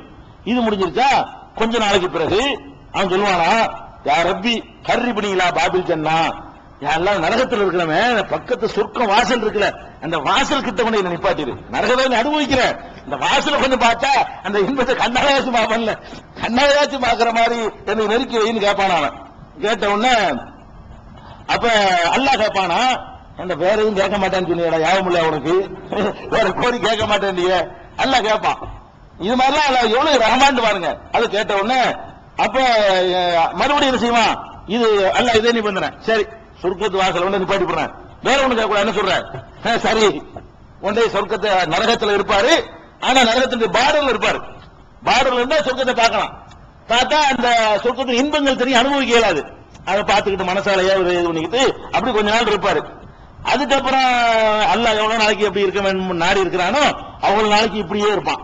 இன்னும் கொஞ்ச நாள் போன உடனே வாச வரைக்கும் வந்து கொஞ்சம் உள்ள விட்டுருவாங்க அப்படி பாடா, அது ஜன்னா, யாரெல்லாம் என்ன சொர்க்கத்துக்குள்ளே விட்டுருவேன் அப்படின்னு சொல்லி. அப்ப அல்லாஹ் இதே கேள்வி கேட்பான், உறுதிமொழி கொடுத்து என்ன பாச்சு, நீ தானே சொன்ன, வேற கேட்க மாட்டேன்ல அப்படின்னு அவன் சொல்லுவானா, அல்லாவே உன்னுடைய படைப்புகள்ல ஒரு ஆக துர்பாக்கியசாலி ஆகணுமா, பேசாம அனுப்பி விட்டுருவேன் அப்படின்னு சொல்லிட்டு அவன் சொல்லுவானா. இதை சொன்ன உடனே ரசூலுல்லாஹ் சொல்றாங்க, இது அவனை சொல்ல வச்சு அத்தா எழுஹக்க அல்லாஹ் சிரிப்பானா. அல்லாஹ் என்ன செய்வான், இவன் கேட்கிறான் இப்படி சரியான ஆளா இருக்கானப்பான்னு என்ன செய்வான், அல்லாஹ் சிரிப்பானா. சிரிச்சிட்ட உடனே சரி, சிரித்த பிறகு உள்ள விடுவன, உள்ள விட்டு அப்படின்றான். ரசூலுல்லாஹ் சொல்றாங்க, இவன் தான் கடைசியாக நரகத்திலிருந்து வெளியேறக்கூடியவன், கடைசியாக நரகத்திலிருந்து வெளியே அந்த கொஞ்சம் ஒண்ணு இருக்கும், கொஞ்சம் கொஞ்சமா வெளியேற்றி இந்த மாதிரி ஸ்டேஜ்ல ஒருத்தனை வந்து அவனையும் கொண்டு வந்து வெளியேற்றி கடுகளவு ஈமான் உள்ள ஒருவரும் நரகத்தில் இருக்க மாட்டார்கள். அதனால நரகத்துக்கு போறவர்கள் பல வெரைட்டிகள் இருக்குங்கிறது புரிஞ்சுக்கணும். இந்த சம்பவத்தை நீங்க சஹீஹுல் புகாரியில வந்து பார்க்கலாம். இதுல நம்பர் போடாம இருக்கணும், நம்பரை பிறகு சொல்றேன், நம்பரை குறிக்காம இருந்தேன். இது சஹீஹுல் புகாரில் இருக்கக்கூடிய ஆதாரபூர்வமான ஹதீஸ். அப்ப இந்த மாதிரியான ஒரு நீண்ட ஒரு ஹதீஸ் பெருமானார் ஸல்லல்லாஹு அலைஹி வஸல்லம் சொல்வதில் இருந்து நரகத்திற்கு போனவர்கள்ல கணிசமான பேர் வந்து திருப்பி வந்துருவாங்க, சொர்க்கத்துக்கு வந்துருவாங்க. ஆனால் நரகத்தில் நிரந்தரமா நரக வேதனை சொல்றதுக்கு முன்னாடி நரகத்தில் நிரந்தரமா இருப்பவர்கள் யார் என்பதை நீங்க தீர்மானிக்கணும். அது தீர்மானிக்கிறது எதுக்குன்னு கேட்டா அதை செய்யாம இருக்கணும். எதுக்கு தீர்மானிக்கிறோம், நரகத்தில் யாரு நிரந்தரம் என்று உறுதியாகிவிட்டதோ அந்த தப்பு நம்ம செஞ்சிடவே கூடாது. திருக்குறான் நீங்க புரட்டி பாத்தீங்கன்னா நரகத்துக்கு போறவர்கள் எடுத்தால் முக்கியமான சில பேர் எல்லாம் சொல்லி காட்டுறாங்க. யார சொல்றான்னு கேட்டா, வல்லதீன கஃபரு வ கஸபு பி ஆயாத்தினா உலாயிக அஸ்ஹாபுன் நார் ஹும் ஃபீஹா ஹாலிதூன். 2:39 ஃபர்ஸ்ட் நரகத்துக்கு போய் நிரந்தரமா இருக்கக்கூடிய ஆள் யாருன்னு கேட்டால், யாரு நிராகரிக்கிறார்களோ நாத்திகர்கள், யார் கடவுளே இல்லை என்று யார் சொன்னார்களோ அவனை வந்து மன்னிக்க தேவையே இல்லை. நீங்க இல்லன்னு இல்லப்பா, நானே இல்லன்ட்டு நான் உனக்கு தரணும், நான் இருக்கிறேன்னு கொஞ்சமாச்சும் நம்புறேன்னு சொன்னா உன்னை கடைசியாக உன்னை விடலாம், நான் தான் இல்லன்றிய அப்படின்னு சொல்லி யார் வந்து நிராகரித்து நமது வசனங்களை பொய்யாக்குகிறார்களோ உலாயிக அஸ்ஹாபுன் நார், அவர்கள் நரகவாசிகள் ஹும் ஃபீஹா ஹாலிதூன், அவர்கள் அதில் நிரந்தரமாக இருப்பார்கள். அப்ப யாருக்கு நிரந்தர நரகம்? ஃபர்ஸ்ட் யார் கடவுள் இல்லை என்று அல்லாஹ்வை இல்லை என்று மறுக்கிறார்களோ அவர்கள் நரகத்திற்கு போவார்கள். போனது போனதுதான், காலாகாலத்துக்கு அதுக்கு முடிவே இருக்காது. நரகம் தான், நரகத்தை தவிர வேற ஒண்ணு இருக்காது, அதிலே கலப்பார்கள். இது ஒரு பார்ட்டி. இன்னொரு பார்ட்டி யாருன்னு கேட்டா, அல்லாஹ்வுக்கு இணை வைத்திருக்கிறார்கள் பாருங்க. அதாவது கடவுளை நிராகரிக்கிற நாத்திகங்கிறது வேற, பல கடவுள் கொள்கையை அல்லாஹ்வுடைய சக்தியை அடுத்தாள் இருக்கு நம்புறது வேற. அப்ப யாரு அல்லாஹ்வும் இருக்கிறான் ஒரு கடவுள் இருக்கிறான்னு சொல்லிட்டு கடவுள் மாதிரியே மற்றவங்களுக்கு அந்தஸ்து கொடுத்து அவுலியா புள்ள தருவாரு, அவுலியா ரிசுக்கு தருவாரு, அவுலியா பேய ஓட்டுவாரு, அவுலியா பைத்தியத்தை ஓட்டுவாரு, அவுலியாட்ட போனா நம்ம நோய்கள்லாம் தீர்ந்து போயிடும் என்று அல்லாஹ் செய்கிற அம்புட்டு வேலையும் ஒரு மனிதர் இறந்து போன ஒருத்தர் செய்வார் என்றோ, உசோடு உள்ளவர் செய்வார் என்றோ, சூரியன் செய்யும் என்றோ, சந்திரன் செய்யும் என்றோ, காற்று செய்யும் என்றோ, மழை செய்யும் என்று சொல்லியோ, மரஞ்செடி கொடிகள் செய்யும் என்று சொல்லியோ, இப்படி அல்லாஹ்வுடைய தன்மைகளை வேற யாருக்காவது அல்லாஹ்வுடைய மகன் என்று சொல்லியோ, அல்லாஹ்வுடைய மர்மம் என்று சொல்லியோ, அல்லாஹ்வுடைய பாப்பா என்று சொல்லியோ, இப்படியாக யார் அல்லாஹ்வுக்கு உள்ள சக்தி அடுத்த ஆளுக்கு இருக்கு என்று இணை வைத்து விடுகிறார்களோ அவர்களும் நரகத்திற்கு போனால் நரகம்தான். அல்லாஹ் மட்டும்தான் எந்த சந்தர்ப்பத்திலையும், அது நீங்க முஸ்லீம்ல பிறந்து இருந்தாலும் சரிதான், முஸ்லீம்ல பிறந்து இருந்துட்டு அல்லாஹ்ட்ட கேட்கறது அடுத்தாட்ட கேட்டீங்கன்னு வைங்க, அது ஒண்ணுக்கு தான் கடும் கோபப்படும் அல்லாஹ். நீ ஒரு தொழுகை நோம்பு ஒண்ணு இல்லாட்டா கூட தொலைஞ்சு போன நல்லா விட்டுருவான், எதை ஒத்துக்கிற மாட்டான். அவனுக்கு கொடுக்கிற அந்த அந்தஸ்தை வேற யாருக்கு கொடுத்தோம் முடிஞ்சு போச்சு. கஷ்டம் வந்துருச்சா அந்தஸ்து யாரு கொடுக்கணும் கேட்கறது அவனுக்கு தான், பிரார்த்தனை அவனுக்கு தான், எல்லாரும் ஏத்துக்கணும். துகார்ஜினா நீ நவரானா முடிஞ்சு வச்சுக்காத, அவருக்கு வாங்கிக்க, அவருக்கு வாங்கிக்கிற, அவர் கட்டிருப்பாரு நரகம் அங்கே வாங்கிக்கின்றான்ல. அப்ப அல்லாட்ட இப்ப நம்ம ஒரு உதாரணத்தை நீங்க புரிந்து கொள்வதற்காக பொய் சகோதரர் நிறைய வந்திருப்பீங்க. ஒரு மனைவி கணவனுக்கு செய்கிற கடமைகள்ல எவ்வளவு தவறு செஞ்சாலும் அவன் கோவிக்க மாட்டான், பெருசா சோறு போடாட்டி கோவிக்க மாட்டான், உப்பு அதிகமா போட்டா கோவிக்க மாட்டான், கோவிச்ச அப்புறம் சின்ன அளவு கோவப்படுவான். அவனுக்கு கொடுக்கிற சுகத்தை அடுத்தாலும் கொடுத்தா மன்னிப்பானா? இதுதான் அல்லாஹ். அல்லாஹ் ரப்புல் ஆலமீனுக்கு நீ வணக்க வழிபாட்டுல குறை செஞ்சா கூட நினைச்சா மன்னிச்சிருவான், எதை மன்னிக்க மாட்டான். இன்னல்லாஹ் லா யக்ஃபிரு யுஷ்ரக பிஹி, அவன் இடத்துல வேற ஆள் நிறுத்தப்பட மன்னிக்க மாட்டான். ஏன் இடத்துல நான் ஒரு ஆள் தான் இருக்கணும், அந்த சிம்மாசனத்துல இதே சிம்மாசனத்துல வேற யாருக்காச்சும் இடம் கொடுத்த நடக்கிறது வேறங்கிறான்ல. அதனால நீங்க வேற ஆட்களுக்கு அல்லாஹ்வுடைய அந்தஸ்தை கொடுக்காம இருப்பவர்களுக்கு மட்டும்தான் கடுகளவு ஈமான் உள்ளவர்கள் சொல்றது நல்லா விளங்கிக்கணும். கடுகளவு ஈமான் யாருன்னு கேட்டா தொழுகை நோம்பு ஒண்ணுமே இருக்காது.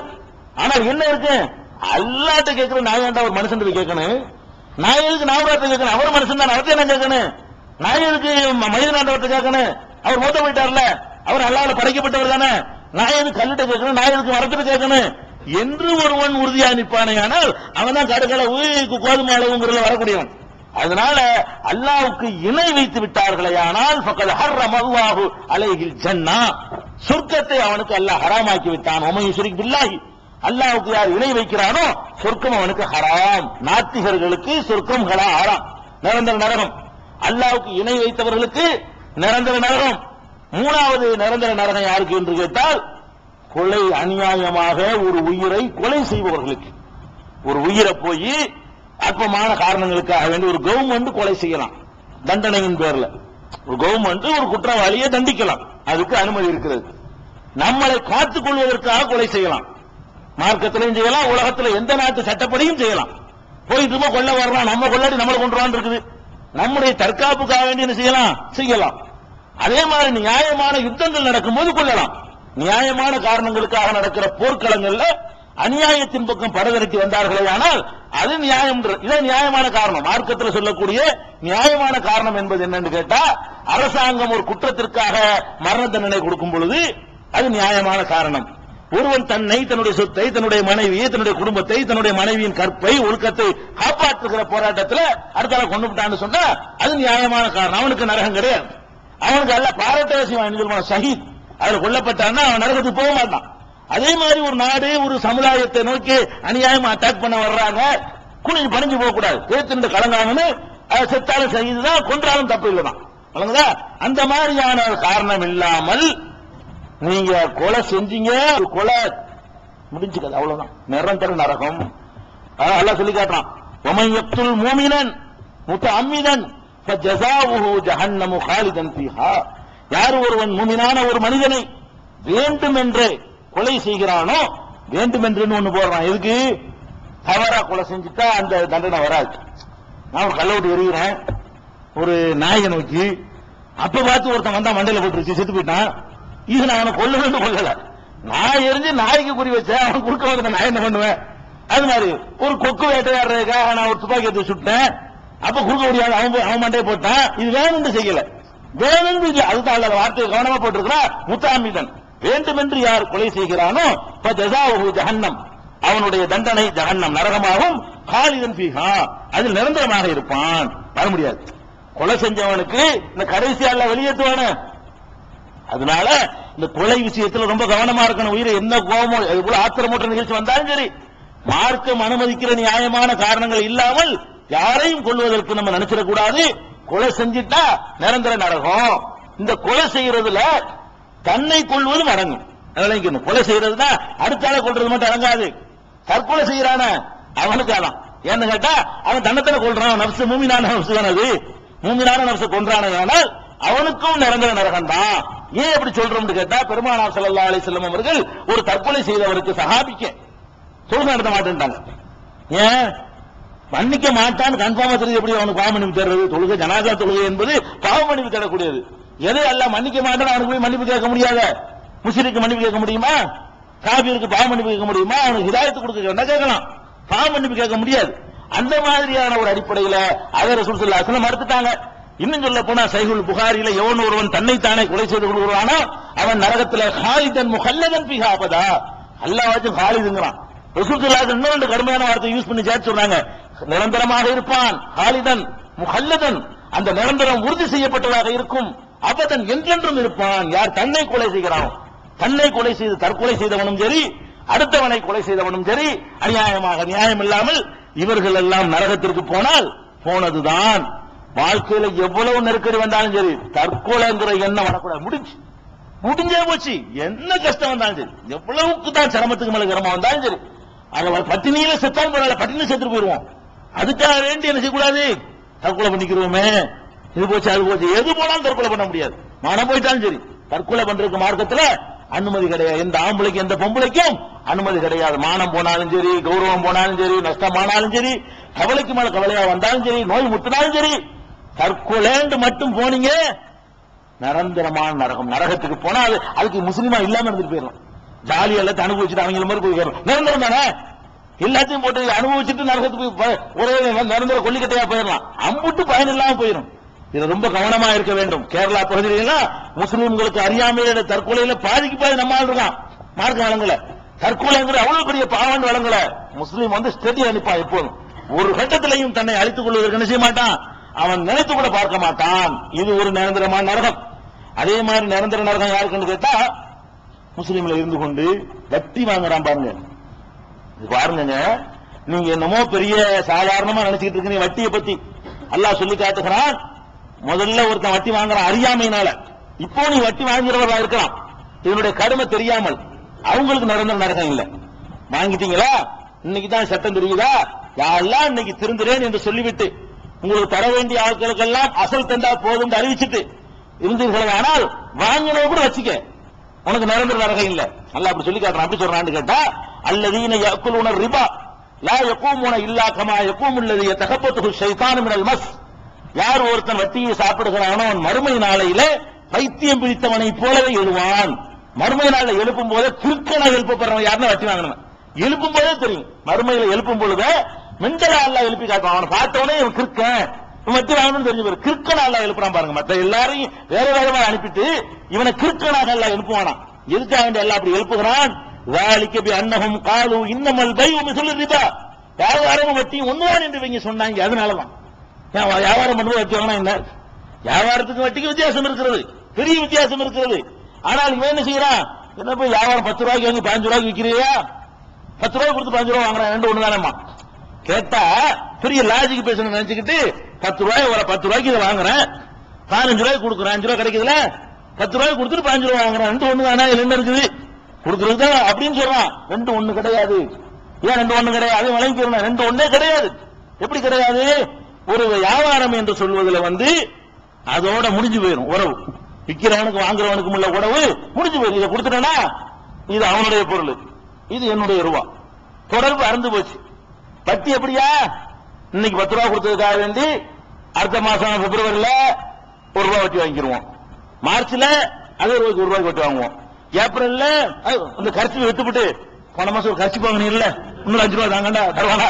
நம்ம ஒரு ஆளுக்கு 10 ரூபாய் கரிசி வித்துப்பட்டு இன்னைக்கு ஒரு 5 ரூபாய் லாபம் சம்பாதிக்கிட்டோம், அடுத்த மாசம் போக வேண்டியது போன மாசம் ஒரு கட்சி வாங்கினே இல்ல 100 லட்சம் ரூபாய் லாபம் தாங்க. அதுக்கு அடுத்த மாசம் போக வேண்டியது அந்த கட்சி போன தண்டனை ஜனவரியில அதுக்கு லாபம் தான் தருவானா? நீங்க வட்டிங்க வியாபாரம் எப்படி ஒண்ணாவும்? எப்படி ஒண்ணாவுங்கிற? அப்ப இது வந்து வட்டியில வந்து முழுக்க லாபமே நீ குறிக்கோளா கொள்ற. வியாபாரத்துக்கு நஷ்டமா ஆகும். நான் 10 ரூபாய்க்கு வாங்கிட்டு வருவேன், பஜார்ல இறங்கி இது 8 ரூபாயா போயிடும். நான் 8 ரூபாய்க்கு தான் வைப்பேன். நான் வாங்குற 10 ரூபாயா இருக்கும், பஜார்ல அதிகமா உற்பத்தி ஆகி போயிடும், 8 ரூபாய்க்கு வந்துடும், மார்க்கெட்ல 8 ரூபாய்க்கு கொடுப்பேன். அப்ப வியாபாரம்ங்கிற லாப நஷ்டம் ரெண்டையும் எதிர்பார்க்கிறது. வட்டிங்கிறது முழுக்க அந்த அதை எதிர்பார்க்காம எதிரி பாதிக்கப்பட்டாலும் எனக்குள்ளே வந்துடணும், எனக்கு வந்துடணுங்கிற ஒரு சுரண்டல் மனப்பான்மை. ரெண்டு ஒண்ணு கிடையாது. இது யாபத்தில் வச்சுக்கணும். அதுக்கப்புறம் அல்லாஹ் சொல்லி காட்டுகிறான், நல்லா தெரிந்து கொள்ளுங்கள், மற்ற லாஜிக்கெல்லாம் விட்டு தள்ளுங்கள், இதை புரிஞ்சுக்க. அஹல்லல்லாஹுல் பை, வியாபாரத்தை அல்லாஹ் ஹலால் ஆக்கியிருக்கான், ஹர்ரம ரிபா, வட்டி ஹராமாக்கின போடா, அப்புறம் வழக்கம்லாம் கேட்காத. நான் ஹராம் ஆக்கியிருக்கேன், அப்புறம் என்ன பேசிக்கிட்டு இருக்கேன்? அல்ல, நான் வியாபாரத்தை ஹலால்ங்கிறேன், படைச்ச எனக்கு அதிகாரம் இருக்கிறது, வட்டியை ஹராம் ஆக்கிட்டேன், இதோட நிறுத்திக்க பேசுங்கிறான். அல்ல சொல்லி சொல்றான், ஃபமன் ஜாஅஹு மௌஇலத்தும் மிர் ரப்பிஹி, யாருக்கு தன் இறைவனிடமிருந்து இந்த அறிவுரை வந்து விட்டதோ, இது தெரிஞ்சு வச்சுல ஹராம் தெரிந்து விட்டதோ, ஃபன்தஹா, இப்போது முதல் விலகிக் கொள்கிறாரோ, ஃபலஹு மா ஸலஃப், முந்தியதெல்லாம் அவருக்கு சொந்தமானது, இதுக்கு முந்தி நடந்ததெல்லாம் தொலைஞ்சிட்டு போகுது, விடு. வ அம்ருஹு இலல்லாஹ், அவரை பற்றி மன்னிக்கிற அதிகாரம் அல்லாஹ்விடத்தில் உள்ளது. மன்னிப்பு கேளு. வமன் ஆத, இப்ப தெரிஞ்ச பிறகு மீண்டும் வட்டி வாங்குவானேயானால் உலாயிகா ஸஹாபுன்னார், அவர்கள் நரகவாசிகள், ஹும் ஃபீஹா காலிதூன், அதில் நிரந்தரமாகவும் இருக்கக்கூடியவர்கள். 275 அல்லாஹ் சொல்லி காட்டுறான். அப்ப 4 தப்ப பார்க்கிறோம், 5 கூட பிரிக்கலாம்.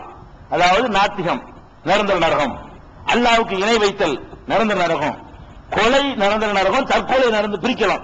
அது கொலை தற்கொலை ஒன்னாக்கு ஒரு நம்பர் குறைஞ்சிக்கணும். கொலை செய்தால் நிரந்தர நரகம், தற்கொலைக்கு நிரந்தர நரகம், வட்டிக்கு நிரந்தர நரகம். வேற எந்த தப்புக்கும் நிரந்தர நரகம் கிடையாது. நீ இதுக்கு தவிர என்ன பாவம் செஞ்சாலும் சரி, அல்லாஹ் மன்னிச்சா முதல்ல சொர்க்கத்துக்கு போயிருவேன், மன்னிக்கலன்னா தண்டனை அனுபவிச்சுட்டு சொர்க்கத்துக்கு போவேன் கொஞ்சம் நாளைக்காவது. அப்ப இது வந்து நீங்கள் திருக்குறான்ல பல இடங்கள் எல்லாம் வந்து இந்த நிரந்தர நரகம் யாருக்கு உள்ளதுங்கிறதெல்லாம் சொல்லி காட்டுகிறான். அப்ப நிரந்தர நரகத்துக்கு உரிய பாவங்கள்ல இருந்து நம்ம தப்பிச்சுக்கணும். அதே நேரத்தில் நரகத்தினுடைய இந்த தண்டனைகளை தெரிவதற்கு முன்னாடி நீங்க எதிரெல்லாம் தண்டனை நரகம் கிடைக்கும் நீங்க நினைச்சிட்டு இருக்கிறீங்க. பெரிய பெரிய பயங்கரமான வேலைகளுக்கு தான் நரகம் கிடைக்கும், சின்ன சின்ன விஷயத்தெல்லாம் கிடைக்காது, அப்படிலாம் கிடையாது. அல்லாஹ் மட்டும் மன்னிக்கலன்னு வைங்க, அல்லாஹ் நாடினால் பெரிய பெரிய பாவம் உள்ளவனையும் இல்லாம மன்னிச்சிருவான். அல்லாஹ் அவனே ஆச்சரியப்படுவான, இதெல்லாம் இருக்கு நம்மளை கேட்பான அல்ல உள்ள விளையாடுவான்ல, அதுவே விஷயம். அவன் நாடியவர்களை மன்னிக்க லிஸ்ட் நம்மளை சேர்க்கல என்று சொன்னா எதுக்கெல்லாம் அல்லாஹ் தண்டனை தருவான்னு சொன்னா சின்ன சின்ன நம்ம எல்லாம் தப்புன்னு நினைச்சிருக்க மாட்டோம். சின்ன சின்ன மாதிரி ஒரு பெருமை அடிக்கிறது சாதாரணமா சொல்லிட்டு இருக்கணும். நம்ம பெரிய கொலை இல்ல கொள்ளை இல்ல அதெல்லாம் விட்டுக்காதுலாம் நரகம் உங்களுக்கு தெரியும். இதுல சின்ன பெருமை அடிக்கிற ஒரு விஷயமா பெரிய பாவமா நீங்க நினைக்கிறீங்களா? யார் அடிக்கல? காசு வச்சுக்கிறோம் பெருமை அடிக்கிறீங்க, ஒரு நல்ல சட்டையை போட்டா பெருமை அடிக்கிறீங்க, அது மாதிரி கொஞ்சம் அறிவு கூட இருந்தா பெருமை அடிக்கிறீங்க, ஏதாவது ஆற்றல் உடல் வலிமை கூட இருந்தா அதுல பெருமை அடிக்கிறீங்க. எல்லாம் பெருமை அடிக்கிறதுங்கிறது எல்லாத்தையும் இருக்குது. ஆனா பெருமை அடிக்கிறதுங்கிறதுக்கு என்ன இலக்கணம்னு விளங்கிக்கணும். ரசூல் ஸல்லல்லாஹு அலைஹி வஸல்லம் வந்து பெருமை அடிக்கிறவங்க நரகத்துக்கு போக வேண்ட உடனே அப்ப நாங்க சட்டை அழகான சட்டை இருக்குன்னு ஆசைப்படுறோம், இது பெருமையா?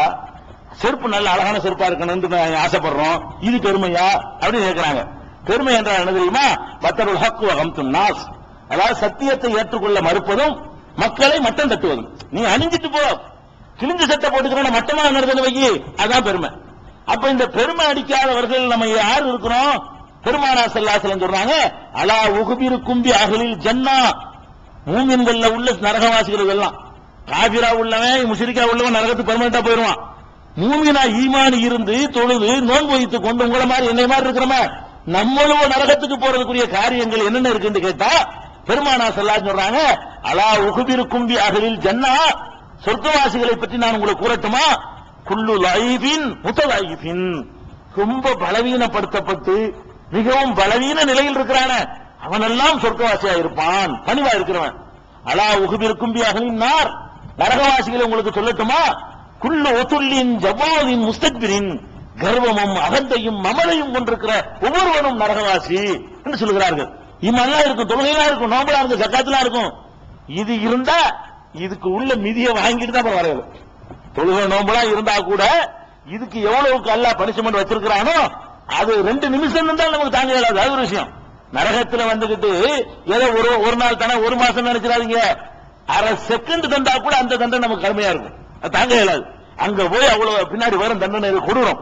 அதை அனுபவிச்சுட்டு தான் வர வேண்டி இருக்குங்கிறத எதுக்கு சொன்னா, நரகத்துக்கு போக கூடாது நினைச்சோம்னா முஸ்லீம்களே நரகத்தில் கொண்டு சேர்க்கக்கூடிய காரியங்கள்ல இந்த பெருமை ஆணவம் ஒண்ணு உள்ளது. இது புகாரியில 4918 6072 நீங்க பார்க்கலாம். அதே மாதிரி இந்த ஓவியம் வரைகிறான் பாருங்க, சிலை வடிக்கிறவனும் ஓவியம் வரைகிறவனும் இவன் நரகம் தான். முஸ்லீம்ல இருந்து கொண்ட சிலை வடி ரசூல் ஸல்லல்லாஹு அலைஹி சொல்றாங்க, இன்ன அஸத்தன் நாஸி அஸாபன் இந்தல்லாஹி யௌமல் கியாமா, கியாம நாள்ல மறுமை நாள்ல அல்லாஹ்விடத்துல கடும் தண்டனைக்கு உரியவர்கள் மூமின்கள், அவனுக்கு தான் குஃப்ருக்கே நரகம் கிடைச்சு போயிருமே. அவன் யாருன்னு கேட்டா அல் முஸவ்விரூன், உருவத்தை சமைப்பவர்கள், உருவம் வரைபவர்களும் படைப்பவர்களும் அவர்களுக்கு கிடைக்கும் என்று பெருமானார் ஸல்லல்லாஹு அலைஹி சொல்றாங்க. இது நிறைய புகாரில் நூற்றுக்கணக்கான இடத்துல வருது. 5950 பார்க்கிறோம். அதை விட நம்ம எல்லாம் எதெல்லாம் ஒரு நரகத்துக்கு போகாதுன்னு நினைச்சு சர்வசாதாரணமா பண்றீங்களோ, பெருமானார் ஸல்லல்லாஹு அலைஹி சொல்றாங்க, எனக்கு அல்லாஹ் நரகத்தை காட்டினான், ஒரு மானசீகமா ஒரு காட்சியாக காட்டினான். அதுல பெண்கள் தான் அதிகமாக இருக்க நான் கண்டேன். பார்த்தா ஆம்பளை பொம்பளை அந்த சதவீதம் பார்த்தோம்னு சொன்னா ஆம்பளை விட பொம்பளை சதவீதம் கூடுதலா இருக்கு நரகத்துல. ஆனா நம்ம பார்த்து ஆம்பளை நம்ம பக்கமும் பண்றான். நடைமுறையில பாத்தீங்கன்னா இந்த கொள்ளை பிராடு எல்லாம் ஜாஸ்தி யாரு பண்றா? ஆம்பளை தான் பண்றான். இப்ப ஆம்பளை தான் பெரும்பாலும் நரகத்துல ஜாஸ்தியா இருக்குன்னு நம்ம கணக்கு சொல்லுது. ரசூல் ஸல்லல்லாஹு அலைஹி சொல்றாங்க, ஆம்பளை சதவீதத்தை விட பெண்கள் தான் அதிகமா இருப்பாங்க, நான் பார்த்தேன் அப்படிங்கிறாங்க. அந்த காலத்து பெண்கள் எல்லாம் சும்மா விட மாட்டாங்க. ஏன் அப்படி பார்த்து என்னத்துக்கு சொல்லுங்க, நாங்க போக கூடாது நரகத்துக்கு, விளக்கம் சொல்லுங்க பெண்கள் கேட்கறாங்க ரசூல் ஸல்லல்லாஹு அலைஹி வஸல்லம். ரசூல் ஸல்லல்லாஹு அலைஹி வஸல்லம் சொல்றாங்க, ரெண்டே காரணம் தான். என்ன ரெண்டு காரணம்? துக்ஸிர்னல் லஅன வ தக்ஃபுர்னல் அஸீர. நீங்க என்ன பண்றீங்கன்னு கேட்டா அதிகமா சபிக்கிறீங்க, அதிகமா என்ன செய்றீங்க? சபிக்கிறீங்க. இந்த சபிக்கிற அந்த நாக்குனாலதான் உங்களுக்கு ஜாஸ்தியா நரகம் கிடைக்குது. பின்னாடி ஏதாவது மிக வாங்கி சொர்க்கத்துக்கு வந்துருவாங்க ஈமான் இருந்தா. அது ஒரு விஷயம். இந்த நரகத்துக்கு இந்த 999 சேர்றதுக்கு என்ன காரணம்னு கேட்டா ரொம்ப சபிக்கிறீங்க. அப்ப சபிக்குதல் என்பது நரகத்தில் கொண்டு சேர்க்கும். நீங்க பார்த்து பெத்த புள்ளை யாரா சபிப்பாங்களா? பொம்பளை சபிப்பா, ஆம்பளை சபிக்க மாட்டான். அவளுக்கு பாசமெல்லாம் இருக்கு. புள்ளைய திட்டும் போது கூட நாசமா போயிருவா, உருப்படாம போயிருவா, அதுக்கு விளங்க மாட்டேன், இதுக்கு விளங்க மாட்டேன், இப்படின்னு சொல்லி என்ன செய்வாங்க? திட்டுவாங்க. சும்மா சாதாரண ஒரு கடையில போய் இந்த ஜாமான வாங்கிட்டு வான்னு சொல்லும் போது அவன் கேட்கலன்னு சொன்னா அதுக்கு வர வார்த்தை என்ன? சபிக்கிறது தான். இதுல ரெண்டு ஆம்பளை சண்டை போட்டுக்குவான் ரோட்ல. சண்டை போட்டா என்ன செய்வான்? கையினால அவனுடைய பலத்தை காட்டுவான். இவன் அதிகபட்சமா போனா அவனை திட்டுவான், முட்டா பேர், அறிவு கட்டவன, மடைய, திமிரு பிடிச்சவனு சொல்லுவான். இந்த பொம்பளை ரெண்டு சண்டை போடுங்க பேசுறது கேட்டிருக்கீங்களா? அதாவது எழுத எழுமாங்கிற பத்தியா நம்ம வாய்களை கட்டுப்படுத்தி கையினால ஏதாவது காட்டுவோம்.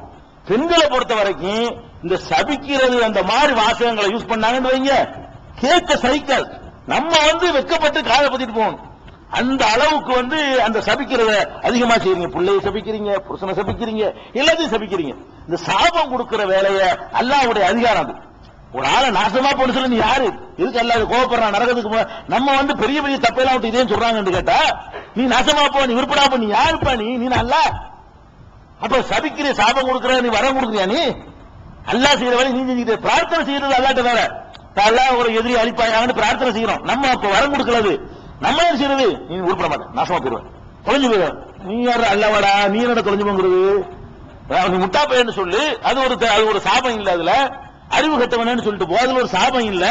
கொண்டு முடியலன்னு கூட சொல்லு, அதுல சாபம் கிடையாது. நீ செய்யறதுன்னு சொல்ற, அல்லாஹ் செய்யறது நீ என்ன சொல்றது? உருப்படாம போயிட வேண்டாம், நீ என்ன உருப்படாம போறாதே உங்க கையில இருக்கா? இது பொம்பளைகள் சர்வசாதாரணம். எங்க ஊர்ல எல்லாம் திட்டுறா இருந்தா ரொம்ப கேவலமா திட்டுவாங்க. எங்க ஊர்ல எல்லாம் கஞ்சா கடைக்கும் ஆக மாட்டேன், கல்லு கடைக்கும் ஆக மாட்டேன். பெத்த பிள்ளைய திட்டும் போது கஞ்சா கடைக்கு ஆக மாட்டேன், கல்லு கடைக்கு ஆக மாட்டேன் செய்வாங்க, திட்டுவாங்க. அப்ப இந்த திட்டுறது நாக்க தாய்மார்கள் கேட்டுக்கொண்டிருந்தீர்களே, ஆனால் நரகத்திற்கு போறதுல இந்த நாக்குக்கு முக்கியமான இடம் இருக்குது. சபிக்கிறத விட்டுருங்க. சபிக்க மடையன்னு திட்டுங்க. பிள்ளைய திட்டினா கூட மடைய முட்டாள்னு திட்டிட்டு போங்க. எப்படி திட்டுறாதீங்க? நாசமா போ, உருப்படாம போ, எனக்கு வழங்காம போ. பெத்த மகளை திட்டுவோம் தாலி ஏற்பான். என்ன தாலி ஏற்பா? நீ ஏத்துக்கிறியா? தாலி ஏற்பான என்ன அர்த்தம்? தாலி இஸ்லாத்துல கிடையாது. அதுக்கு என்ன மீனிங் நீ சொல்ற? அவளுக்கு ஒரு கல்யாணம் ஆகி புருஷன் செத்து போய் வேலை வெட்டியா வீட்டுல இருந்து உட்கார்ந்து இருக்கணும்னு அர்த்தம். இதை கூட சொல்றீங்களா இல்லையா? ஒரு தாய் மகளை பார்த்து தாலி ஏற்பாங்கிறா. இது என்னது? மகளை அம்மா பார்த்து தாலி ஏற்பாங்கிறா. பொம்பளையா பிறந்துட்டாலைய அது போய் தாலி ஏற்பாங்கிறது இப்படி சாதாரணம். அப்ப என்னத்தான் சொல்றதுங்கிற விவஸ்தையற்று போய் அதிகமாக சபிக்கிறீர்கள். இரண்டாவது தக்ஃபுருல் அஷீர, கணவனுக்கு நன்றி மறக்கிறீர்கள். கணவன் உங்களை குறிப்பா முஸ்லிம் சமுதாயத்தை பொறுத்த வரைக்கும் உழைக்காம கஷ்டப்படாம களை எடுக்க விடாம நாத்து பிரிக்க விடாம அவர்களை போட்டுட்டு இந்த வேலைக்கு போறது நல்லதுன்னு வச்சுட்டு இருக்காங்க. அவளுக்கு 2 சுமை, வேலைக்கு போற ஆளுக்கு சுதந்திரம் எல்லாம் கிடைக்கல. அவ இங்கேயும் அவ தான் பால் கொடுக்க வேண்டியிருக்கு பிள்ளைக்கு, அதுக்காக வேலைக்கு போறாங்க புருஷனை கொடுக்க போறான். அம்புட்டு வேலை இங்கேயும் பார்த்துட்டு அங்க இன்னொரு வேலை பண்ண வேண்டி இருக்குது. அதனால கஷ்டம். அதெல்லாம் இல்லாம இவ்வளவு அழகா செய்யும் போது என்ன செய்யறாங்க, குறை சொல்லி போடுறாங்க. என்ன வாழ்க்கைப்பட்டு என்ன 1000 தடவை வாங்கி கொடுத்து போய் ஒரே ஒரு நாள் ஏதாவது வாங்கி கொடுக்கலன்னு வைங்க, உன்னால என்ன சுகத்தை கண்டேன். இப்படி நன்றி கெட்டத்தனமாக பேசுவது, துரோகம் செய்வது. எல்லாம் அவனுடைய பணம், அவன் தான் வீடு வாங்கி தந்திருக்கிறான், அவன் தான் நகை நட்டு வாங்கி தந்திருக்கிறான், அவனுக்கு எடுக்கிறதை விட கூடுதலாக நமக்கு எடுத்து தர்றான். அவன் தனக்குன்னு ஒரு 150 ரூபாய் ஒரு ஆசீர்வாதம் கட்டிக்கிறான். நமக்கு என்னடான்னு கேட்டா இதுக்கு ஒரு 10,000 ரூபாய், இதுக்கு ஒரு 10,000 ரூபாய், இங்கனுக்குள்ள ஒரு 25,000 ரூபாய், இப்படி கொண்டாந்து அள்ளியெல்லாம் கொண்டா பூட்டுறான். இப்படி நினைக்கிறோமா இல்லையா? அதுக்கு அது பார்க்க முடியல பெண்கள்கிட்ட ரசூல் ஸல்லல்லாஹு அலைஹி வஸல்லம் மனைவியத்தை பார்க்க முடியல. சண்டைக்கு வந்துட்டாங்க, தர்ற பத்தலன்ட்டாங்கடா வைங்களா. அல்லாஹ் வந்து டிக்ளேர் பண்ண சொல்லிட்டான், உனக்கு துன்யால வந்தா என்னை விட்டு போயிருங்க, இப்ப டிக்ளேர் பண்ணி அனுப்பி விட்டுறேன்னு சொல்ல சொன்னான்ல. யானிசா நபின்னு கூப்பிட்டு வா ஆலைன மத்தியவுக்குன்ன சர்ரிஹுக்குன்ன சராகன் ஜமீலா, வா வேணுங்கிற ஏற்பாடு பண்ணி அனுப்பி விட்டுறேன் அப்படின்னு கேட்கிற அளவு தொந்தரவு பண்ணாங்க. அப்ப பெண்கள் இதுல கவனமா இல்லாட்டி நரகம் தான். எதுல இருக்கணும், நன்றி இருக்கணும். குறிப்பா கணவன் விஷயத்தில் என்ன செய்யணும், நன்றி மறந்தார்களே ஆனால் அவர்களுக்கு நரகம் என்று சின்ன சின்ன விஷயங்கள். இது மாதிரியான காரியங்களுக்கு தொடர்ச்சி இன்ஷா அல்லாஹ் நாளைக்கு பார்ப்போம்.